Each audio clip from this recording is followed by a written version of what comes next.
Hello and welcome. In this video, we're going to walk through the process of getting Ultima Online set up and ready to play. Don't worry, if you've never played Ultima Online before, we're going to explain each step as we go, and by the end of this guide, you'll be ready to play.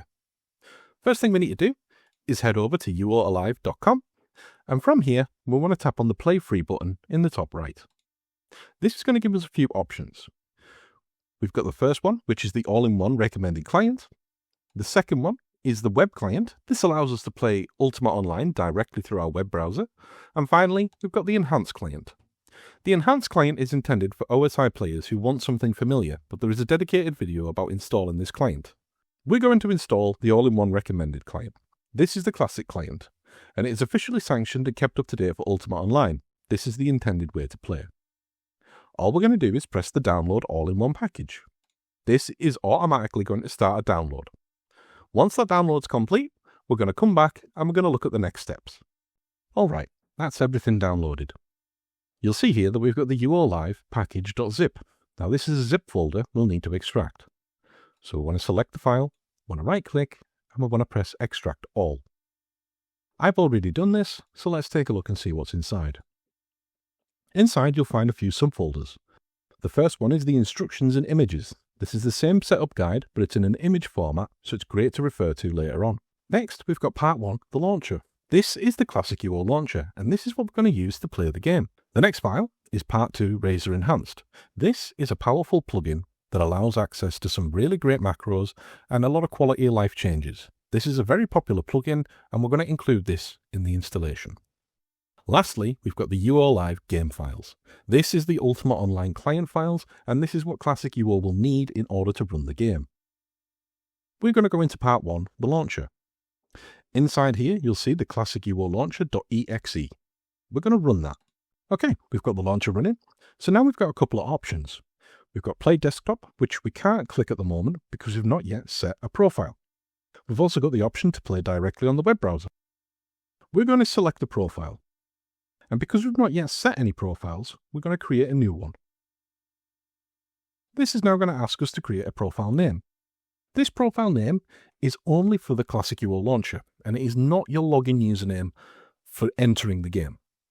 Let's set this one to UOAlive 01.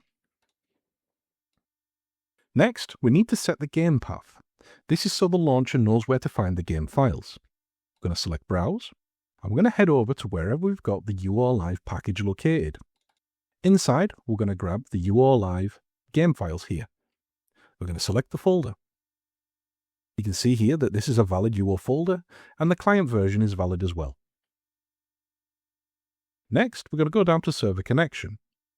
In here, we're going to set our username and password. This is the username and password we'll use to log into the game. Let's set this one to UOAlive 007. We'll set the password to 123456. We want to make sure we take note of this username and password, so if we're not able to access things through the Classic UO launcher, we've got a record of it. You can also show your password by tapping this little button here. Next, we want to select a server preset. We want to open the drop-down, but want to select UOAlive. If for whatever reason there is no server presets, you can manually enter the server address and port. Just type in login.uoalive.com and the port 2593. Next, we've got some profile options. The option I want to highlight here is high DPI mode. If you're using a high resolution monitor, this can mean the game can look quite small. Selecting this option can rectify this. Lastly, we've got plugins. This is how we're going to add the Razor Enhanced add-on. We're just simply going to press Add Plugin. This will give us a folder pathway. But now we're going to press Browse. We're going to go back to where we've got the UOAlive package downloaded. And inside, we're going to go to Part 2, Razor Enhanced. Inside here, we're going to scroll down until we find razorenhanced.exe. We're going to select it. We're going to press Open. Now we're going to press Save Changes. You can see now that the Play Desktop button is now green. That means we can press that to launch the game. Alternatively, if you have multiple accounts, you can press Change and then Play on the profile you'd like to use. And as you can see, the game has launched. All we do now is press login, and it'll take us directly to the character creation screen, or if we already have an account, it'll take us to the character selection screen. And that's it. You've now got Ultima Online installed and ready to play. However, should you run into any issues, you can always go over to UOAlive.com and hit this button here to join the Discord channel. In the Discord channel, there's technical support channels, as well as a really helpful community and an incredibly helpful team that will be there to support you with any issues that you might face. That's it from me, and we'll see you in the world of Britannia.